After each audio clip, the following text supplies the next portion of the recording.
Yes, yes, one over here, yeah.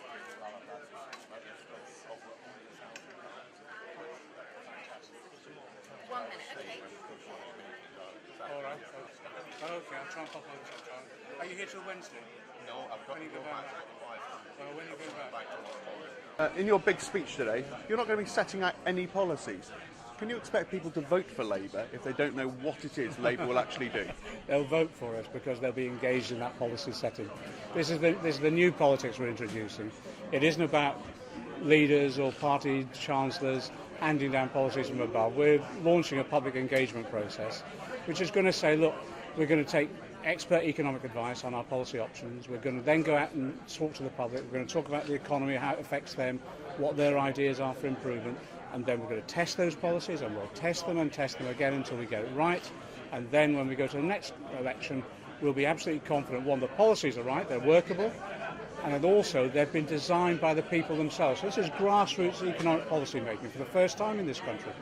This process will be a staggered process, so there'll be priorities set by the party, by the people themselves, by our advisors. And you'll see a rollout. Today I'll be announcing a number of reviews, the Bank of England, HMRC, and we'll be looking at some of these issues in detail during these coming months, and then staggered our report backs. This is just going to be, I think, a real massive public engagement exercise in a way we've never seen in this country. The issues that you raise, I don't recognise your description of them, to be frank. In terms of Trident, we're having a democratic debate, not this week because that's what the members decided, but that will be debate itself. On all the other issues, we're still continuing on with that discussion and debate within the party. This is the new politics. It isn't handing down policies from above. It's about making sure our members and supporters and the wider public have their say before we come to conclusions. They know where we're coming from, they know our ideas, but we're asking them to have a say on that. And of course what we'll do is we engage in that debate. As a result of that, better policy making will take place.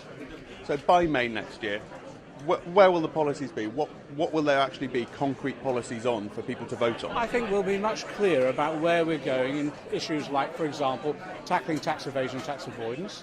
I think we'll be much clearer about the role of the Bank of England. We want to maintain its independence, but we want to debate about its mandate to make sure it's in line with developing a prosperous economy.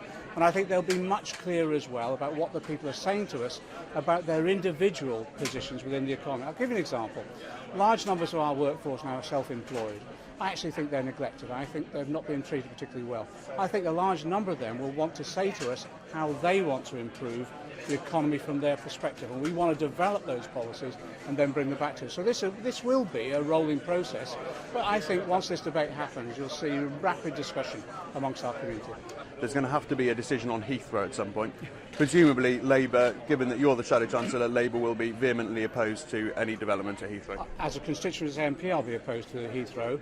The decision on Heathrow itself will be a democratic decision within our party itself. And if there's a difference between me and the rest of the party, just as we always do, we respect the individual constituency MP's view to protect his constituency. Could you remain in the Shadow Cabinet as Shadow Chancellor if Labour came out in favour of a third runway? There's a tradition in our party, always has been, that the individual are allowed to protect their constituency, and we accept that there'll be dissent on some issues like that.